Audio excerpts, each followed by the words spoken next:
pues sí, eso, como te he comentado antes, empecé estudiando farmacia, pero fue yo creo que más bien una casualidad, porque mi intención era haber hecho como a lo mejor el primer ciclo y después haber estudiado ciencia y tecnología de los alimentos, porque sí que estaba bastante relacionada me gustaba muchísimo la vinculación con la parte de alimentación. Pero bueno, se complicó la carrera y al final entre unas cosas y otras pues decidí acabar la licenciatura. Y bueno, cuando terminé me dije, bueno, ostras, podemos hacer algo con el tema de la farmacia, pero ciertamente las salidas profesionales, por lo menos en su momento, a nivel de investigación como que eran bastante escasas. Y no sé, verme detrás de un mostrador vendiendo aspirinas y condones como que no terminaba de verlo, así que dije, ¿por qué no estudiamos otra cosa? Y me matriculé, bueno, decidí hacer una vendimia. Digo, voy a hacer una vendimia, si realmente me gusta y veo que esto funciona, pues oye, pues me matriculo en enología. Y me fui a hacer una vendimia al condado de Huelva, a una cooperativa. Y aún así me enamoré del mundo del vino, porque no es fácil, es una cooperativa. Pero bueno, tuve mucha suerte porque coincidí con un grupo de gente que también estaban haciendo prácticas, que de hecho uno de ellos a día de hoy es mi marido, y me enamoré pues de él y del mundo de la enología. Así que a partir de ahí, cuando terminé la vendimia, como las vendimias eran muchísimo más tempranas allí y acababan prácticamente a principios de septiembre, pues a mediados de septiembre empecé la carrera de enología en Cádiz, la estudié en Cádiz, enología. Y bueno, pues es que te enamoras de la enología en el momento en el que empiezas a trabajar en ella. Y bueno, pues terminé la carrera y de ahí lo típico, pues te vas a Childe, haces una vendimia a Childe, otra en Ribera del Duero, fui también a un centro de investigación, el que os comentaba antes en Jerez, y a raíz de trabajar en el rancho de la Merced, pues también bueno, me parecía apasionante el tema de la recuperación de variedades autóctonas andaluzas y bueno, pues de recuperar un patrimonio vegetal y sobre todo que como siendo andaluza pues me parecía súper interesante. Así que me enteré que estaban empezando un proyecto aquí en Ronda, que en su día lo capitaneaba José Luis Pérez, no sé si lo conoces. José Luis Pérez es un enólogo bueno, del Priorato, es uno de los creadores y de los fundadores del Priorato, y él estaba trabajando aquí en la Melonera iniciando un proyecto, habían comprado una finca y querían empezar a hacer una serie de plantaciones. Y dije, bueno, voy a intentarlo. Entonces me vine a Ronda, lo asalté por en medio de la calle. Le dije, quiero que me hagas una entrevista. Me dijo, venga, al día siguiente a la bodega, bueno, a la bodega, a la finca, porque no había bodega. Vine a la finca, me enseñó la finca, súper agradable, me enseñó un montón de cosas, pero fue como 2 palmaditas en la espalda y bueno, hasta luego. Y dije, pues vuelvo. Y al día siguiente volví. Y al anterior también. Y así durante 3-4 días hasta que no le quedó más remedio que de hacerme una entrevista de trabajo, presentarme al que es el gerente de la melonera y bueno, por cansina me contrataron, básicamente. La melonera, cuando entré en el proyecto era totalmente virgen, como te digo, hace 14 años. No había nada plantado ni había nada, simplemente empezamos con el tema de los movimientos de tierra. Entonces, claro, era un reto muy divertido porque era empezar de cero un proyecto.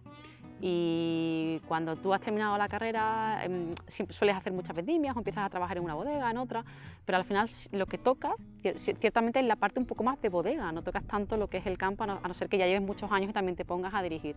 Y encima yo como farmacéutica, que tampoco tengo formación agronómica, pues me pareció un retazo, o sea, el empezar de cero y ver el proceso desde el inicio, bueno, pues vamos, que al día de hoy yo hablo de la finca como si fuera mía y no lo es, pero es esa sensación, ¿no? de tú empezar de cero, de plantar el viñedo, de tirar los alambres para empezar a marcar las cepas y oye, pues es una pasada.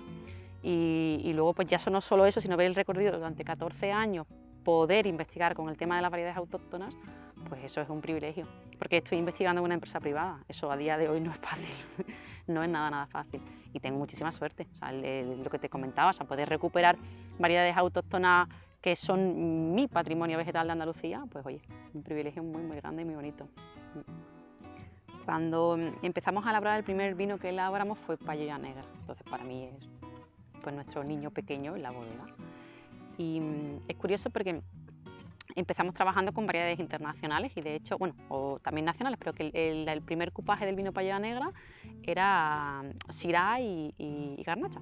Pero poco a poco empezamos con el proyecto de recuperación, empezamos a plantar variedades autóctonas y cada año vamos modificando el cupaje y cada vez vamos metiendo más porcentaje de variedades autóctonas en nuestro vino un poco pues, emblema.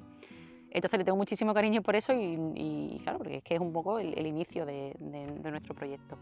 Y es curioso porque cuando empezamos con el tema dijimos, oye, ¿qué nombre le ponemos al vino? No sé qué, no sabíamos qué ponerle y dijimos, oye, como estamos con el tema de recuperación de variedades, ¿por qué no le ponemos el nombre de algo autóctono de la zona? Y dijimos, coño, la cabra, o sea, la cabra payoya, es una cabra de la que se hace el queso famoso en la Sierra de Cádiz y la Sierra de Málaga, y dijimos, bueno, oye, pues vamos a ponerle el nombre de la cabra payoya, por eso le pusimos el nombre de payoya negra. Y es curioso porque muchos compañeros enólogos de la zona me decían, oye, ¿la payoya qué es? Otra de las variedades esas que estáis recuperando raras. Y, coño, la payoya es la cabra, qué variedad ni qué variedad, no era un poco la gracia. Y luego ya en el 2012 fue el primer año que hicimos la encina del inglés tinto, que íbamos buscando ya un vino un poco más un vino más joven, un poco con crianza, porque sí que es cierto que en el caso del payoya negra estábamos hablando ya de un vino con entre 12 y 15 meses de crianza en madera, en tinas grandes de gran capacidad. Y luego ya en el 2013, pensando un poco también en el mercado de proximidad, en que estamos cerca de la Costa del Sol, en el pescado, en los espetos maravillosos que se hacen en Málaga, pues se nos ocurrió, bueno, ¿por qué no hacemos una encina del inglés pero blanco para acompañarlo un poco con esa gastronomía que tenemos en la zona de Málaga? Y por eso, y porque cuando empezamos con el proyecto de variedades autóctonas, no sé por qué, nos centramos mucho en el tema de las variedades tintas, pero dejamos un poco de lado las variedades blancas. Y yo creo que era porque en Andalucía las blancas, bueno, pues sí que se conocen autóctonas, ¿no? Está la Palomino, está la Pedro Jiménez, también la Moscatel. Y era como que, bueno, oye, ya hay variedades autóctonas blancas y empezamos con el proyecto de las tintas. Pero también hay variedades desconocidas blancas, como es el caso de la doradilla que metemos en la encina del inglés blanco. Entonces, bueno, oye, pues dijimos, un reto nuevo, ¿no? Vamos a empezar. Pero sí que es cierto que tenemos como un libro de vinos bastante cortito, o sea, tenemos 4 referencias, no tenemos más. El último vino que tenemos es el que se llama Ahora Yo Solo y bueno, es un vino que es 100% autóctona andaluza y es un vino como muy divertido porque cada año lo vinifico de una manera totalmente diferente, ya que estamos con el tema de la investigación y trabajamos con variedades que no conoce ni su padre, pues dijimos, oye, tenemos que dar a conocer esas variedades, pero como la gente no sabe cómo son, vamos a intentar vinificarlas cada año de una manera totalmente distinta para que así pueda el consumidor aprender cómo son esas variedades. Y ese es el vino que hacemos que se llama Yo Solo. Y hay años que está vinificado en huevos de hormigón, hay años que es un vino joven, hay años que tiene crianza, hay años que está vinificado en barricas. Incluso he hecho un amontillado de melonera, de la variedad melonera, o sea, es un poco intentando investigar para que el productor conozca y para yo poder conocer, porque muchas veces tampoco sé cómo se comportan esas variedades. Es un poco la parte de investigación la que se enfoca dentro del vino ese Yo Solo. Cuando tú pruebas la melonera en campo, la sensación es esa, es como si fuera una uva de mesa, es como muy crocante y yo siempre digo que a mí en nariz, es una cosa muy rara, me recuerda como a fruta roja tropical. ¿Existe alguna fruta roja tropical? No tengo ni puñetera idea, pero es como si fuera una sandía, no sé, es como esa sensación. No sé si conocéis los palotes, las chucherías estas de los palotes, que eran como sabor a sandía, los palotes estos de fresa. Pues que me huele igual que un palote, es como, huele a chuchería total, pero a chuchería total. Y luego se comporta como muy ligera, en madera, como muy elegante, muy sutil. Yo siempre digo que es todo lo contrario a mí, ¿no? Es como todo muy, no sé, muy elegante, ¿no? Muy divertida, la verdad que sí. Cuando empezamos el proyecto de recuperación de variedades autóctonas, no solo fue un proyecto a nivel tecnológico o digamos a nivel de campo, ¿no? O a nivel de uva, ¿no? Sino que también empezamos un proyecto a nivel histórico, de realmente ver cómo esas variedades que había en Andalucía hace muchísimos años se movieron por el mundo. Durante la época de la conquista, una de las cosas que nosotros digamos teníamos que inculcar en nuestra conquista era el tema de la religión. Y la religión conllevaba el que había una misa y por lo tanto había vino. Cuando se llegó los primeros barcos que se fletaban y se iban a todo lo que era pues Alta Baja California en aquella zona para la época de la conquista, se llevaba en un principio vino de los puertos de los puertos de Andalucía, salían todos de los puertos de Andalucía.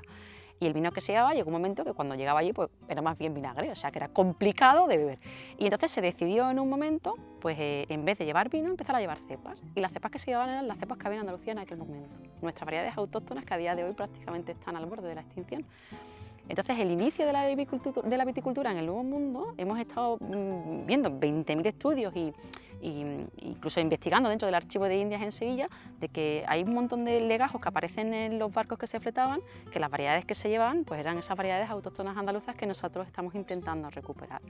Y como pues la tintilla, como la quebrantatinajas, como la rome, como incluso la melonera, que la llamaban guinda en aquel momento, pues fueron cepas que se llevaron al Nuevo Mundo para empezar a utilizarse en la viticultura y empezar ellos a elaborar su propio vino.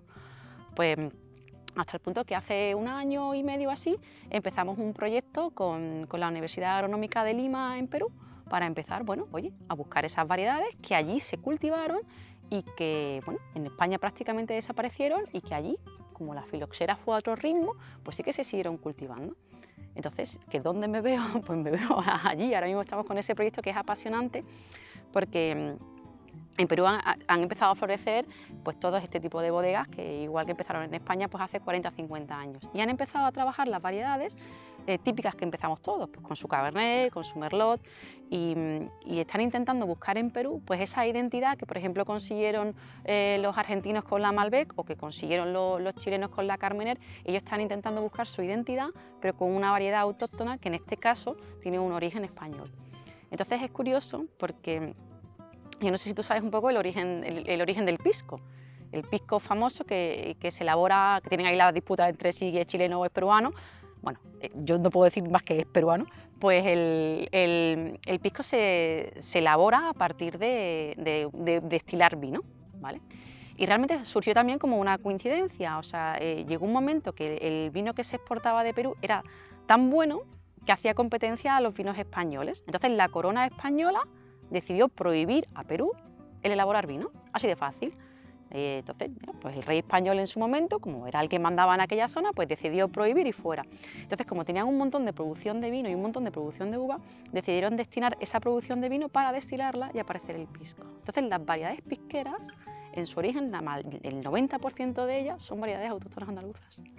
Y lo que queremos es, con esas variedades autóctonas que hay allí, que son nuestras, empezar a trabajarlas de otra manera, no para la elaboración del pisco, sino empezar a trabajarlas para la producción y la elaboración de vinos de calidad y con entidad peruana. Porque, claro, para la elaboración del pisco, como es un destilado, estamos hablando de que las producciones son 40.000, 50.000 kilos por hectárea, o sea, riego por inundación, venga, o sea, lo que queremos es un montón de uva. Y claro, tenemos que intentar modificar la estructura de la cepa para intentar tener unas producciones en condiciones un poco más bajas, con menores rendimientos y con unos racimos un poquito más pequeñitos para poder, bueno, elaborar vinos de calidad. Así que esa es la idea. Yo creo que en el mundo de la viticultura y la enología en España, cuantos más mejor. O sea, proliferan bodegas por todo, cuantos más mejor. Si es que yo creo que es muy importante. Y las nuevas tendencias que hay ahora sí que es cierto que, oye, que nos favorecen a lo que somos los enólogos. Ya no es tanto el propietario o el bodeguero en sí, sino lo que es el enólogo y la elaboración que hace. Yo creo que el tema de la recuperación autóctona, evidentemente, es una cosa que identifica nuestro proyecto, pero que no es solo aquí, o sea, en todas las partes se están recuperando. ¿Quién nos iba a decir que hace 5 o 10 años que en Galicia se iba a recuperar algo que no fuera ya la propia Albariño, ¿no? Era como algo impensable, ¿no?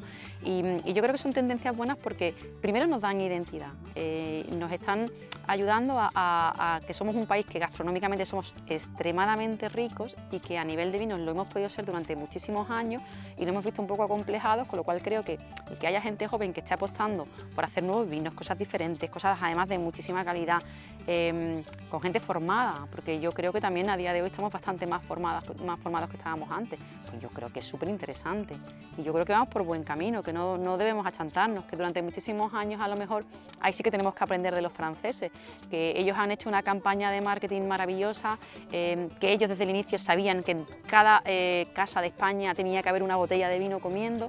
Oye, pues fomentemos también eso. No estoy fomentando el alcoholismo, pero creo que tiene que haber una cabida de todo y que entender que igual que es muy importante de nuestra cultura la gastronomía, también es muy importante de nuestra cultura la parte enológica y la parte de beber vino y de compartir pues una buena comida con una buena botella de vino. no sé, es que me encanta probar cosas nuevas y me parece apasionante. Está la corriente de Cherry Lover, me apunto, champán, me apunto, pero me apunto o sea, loca por los tintos gallegos, me parecen increíbles y yo qué sé, por las cosas que están haciendo en las islas, o sea, qué frescura, qué maravilla. Aquí al lado, cerquita de casa, tenemos la Sarquía, no sé si la conocéis, pero ostras, qué cosas más buenas hay en la Sarquía. No sería incapaz. Es más, es que me tomo un cabernet no sé, de Penfolds y digo, joder, qué bien hecho está. O sea, que sí, en lo que sea. Con buena compañía y con comida, lo que sea.